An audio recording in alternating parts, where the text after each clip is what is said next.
let me thank everybody for coming here. I'm sure it doesn't need any introduction, but I just want to say it's good to be back. But more importantly, the president wanted to get here as soon as, one, it wasn't a distraction and drain resources, so we're glad that the governor assured us of that and invited us down. But the president has been chomping at the bit to really make sure that recovery is going well and to make sure that he can see hands-on. But you don't need to hear from me. With that, I'll turn it over to the president. Look, folks, you know, this storm has been incredible, not only here, but all over the East Coast. I've been spending time with, talking with the governor a lot, but in the meantime, also with governors in my state of Delaware, and Pennsylvania, New Jersey, and New York, where there are more deaths than you have here. I hope that doesn't change in terms of the number of lost lives. And I had a daughter who went to Tulane, and she runs a Boys and Girls Club operation, and she called me and said, "Dad, when you going? What are you spending time talking to the governor of New York? Why aren't you not in Louisiana?" So you all got to write a note for me that I'm back, right? Look, you know, Cedric and the female administrator, we came because we want to hear directly from you all what specific problems you're dealing with. We've been working with you on key areas, deliver more than 6.7 million meals and 6.1 million liters of water, but sometimes what we deliver and what is needed aren't all the same thing. And we're frustrated. I know you got to be frustrated about the restoration of power, and I understand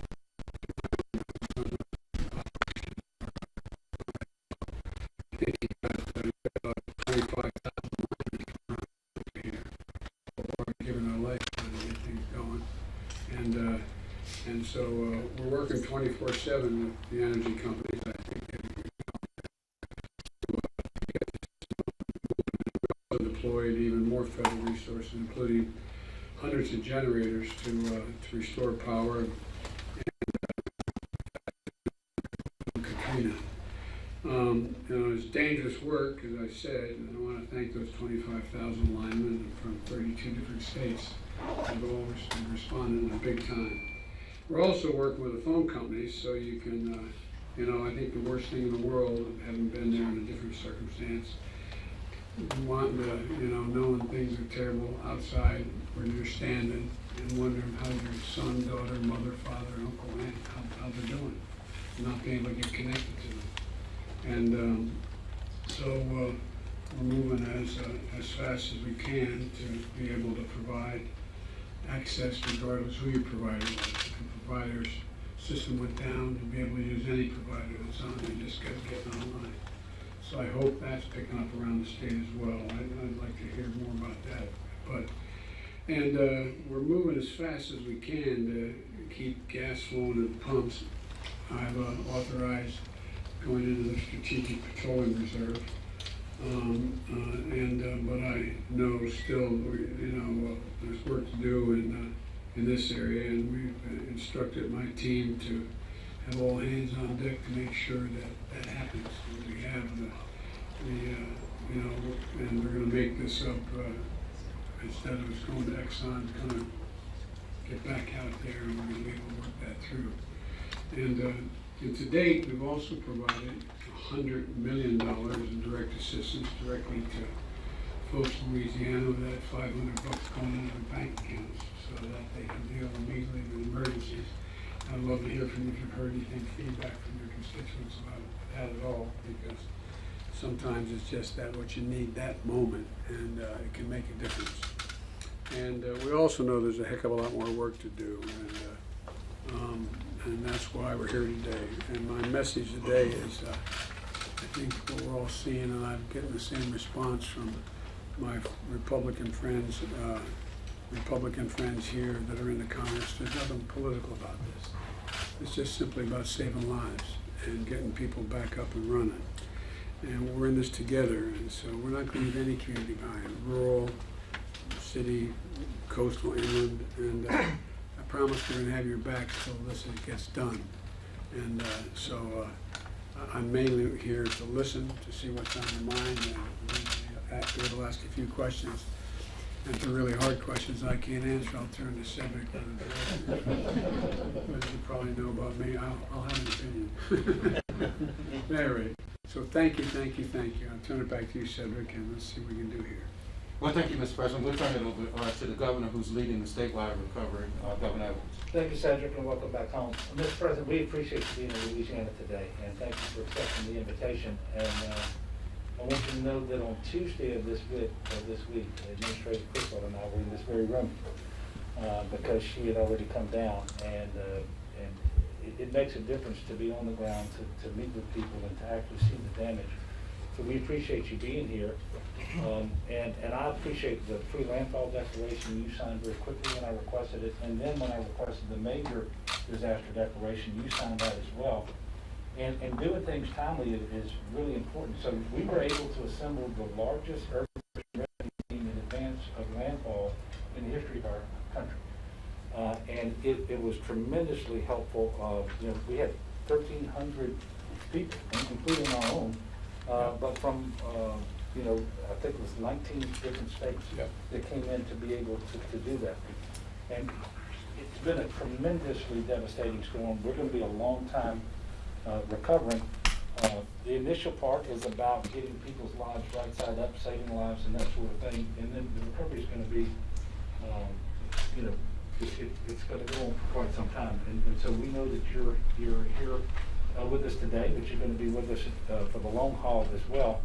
I did want to point out that the immediate impacts of the storm, we were up to 9 confirmed deaths related to the storm, but there were 2. And so very tragic anytime you lose life, but largely that was a big success story. Secondly, the investments that the federal government made in the levee system around New Orleans were just so helpful. There wasn't a levee anywhere in Louisiana, state or federal, that failed.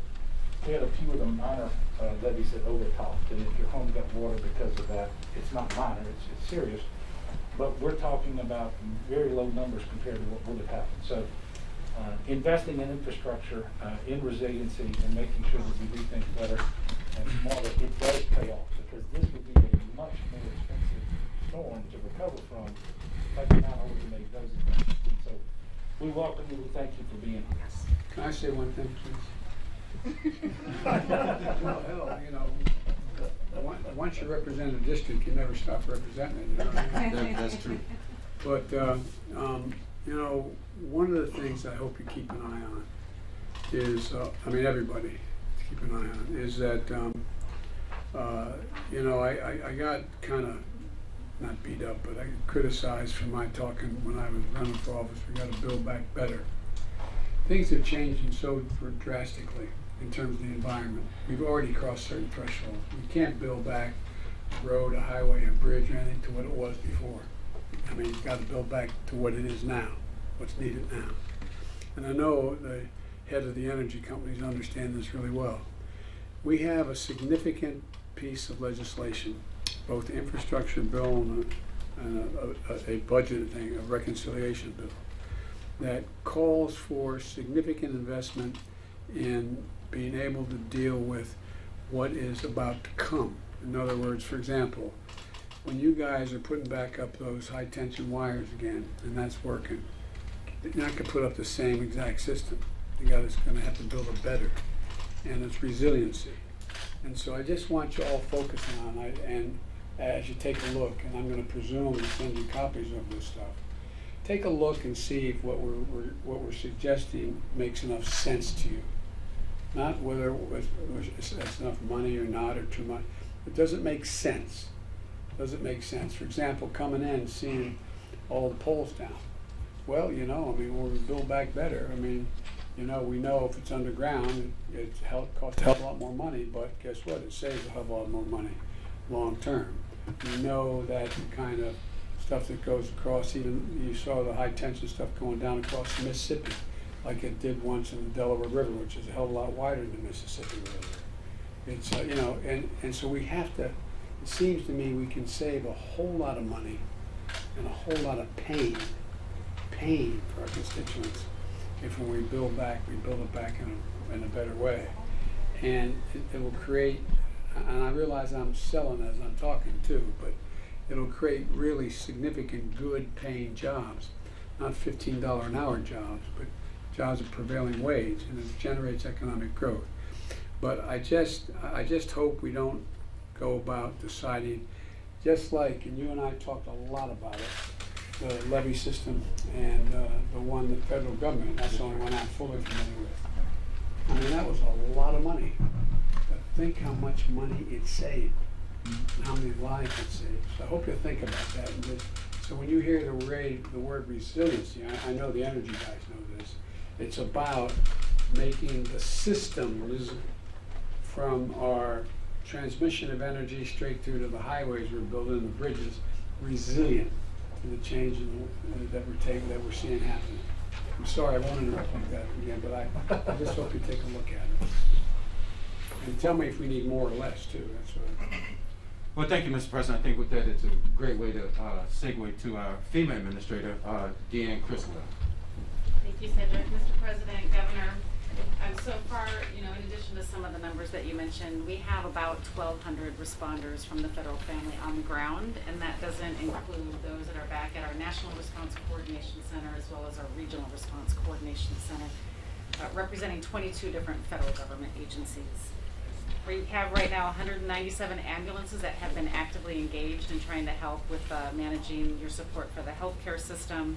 We also have 12 mobile communication units. Comms have been down, and so we've sent them into the parishes to help increase some of the communications until the cell towers can come back up. I'd also like to mention that we did just turn on the Transitional Sheltering Assistance Program. The governor asked for that, I think yesterday, maybe the day before, which means now individuals that are displaced can stay in a hotel for a short term while we're looking at what their long-term lodging situations. And so if they haven't registered, if the people in their communities have not registered yet, they should register for assistance. Those that have registered, we will reach out to them automatically. And we've also turned on the Blue Roof program. We saw some of the blue roofs as we flew in today, and so those have damages to their roofs. They can go to blueroof.us. Let's make it clear the governor's afraid of that guy. That's why he insisted. So we'll have that available to help with some of those temporary roofing repairs. And then the last thing I'll just quickly mention is we know that responder lodging is a concern. I've heard that from you, Governor, as well as some of your staff. We are moving responder lodging into the areas. We have 200 beds that are already set up here in New Orleans, or in New Orleans at the airport. We have 300 more en route to Morgan City. And we have 300 en route to Belle Chase. And then we're also looking at bringing in a cruise ship to help support responders. And this isn't just for our federal responders. This will be for your first responders as well. And so we're actively pursuing additional lodging to help support those that really need to be able to stay close and support your communities. And this is just the beginning. We're going to be here until your recovery is Not going away. Mr. President, before I recognize our parish host, as we looked at those blue roofs, and I think this is important, especially for the country to know, that as our federal program gets up and running, we provided blue roofs. But a lot of those roofs are because the people of Louisiana decided to get on their roof, put up a tarp, mitigate their damage, and start that recovery process immediately. So the fact that you were able to get those tarps out to parishes so people could pick them up and start their recovery was important. And looking at the vast number, it was just incredible and gives me a sense of Louisiana pride to just show that when we get knocked down, we get right back up. And with that, I'll recognize. Can I make one other point? One of the things that, again, about resilience, you're going to get the funding to build back those roofs, but not the same roof. A roof that is more resistant to higher winds, and more resistant to hurricanes. So it's not just building back to what the roof was before, to build it back better. That's kind of what I mean. That's a classic example of what I'm talking about, resilience, of changing the nature of it. So, Mr. President, with that, I'll recognize the parish president for St. John Parish, Jacqueline Hotar. Thank you, Cedric.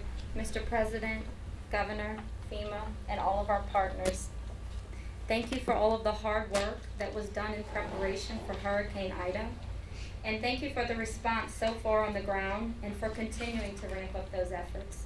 Mr. President, from your track record, I know you will be a great partner in our recovery. Thank you for your support and your continued support for the West Shore Lake Pontchartrain Levee Project. And thank you for calling out the insurance companies for distinguishing between mandatory and voluntary evacuations. Mr. President, our immediate needs are power, water, communications, and financial assistance for those who can't return home and are forced to stay somewhere else during the recovery. And thank you. Thank you. You know, part of some of the dilemmas when we do meetings like this is who we're gonna recognize and who we're gonna recognize next. And Senate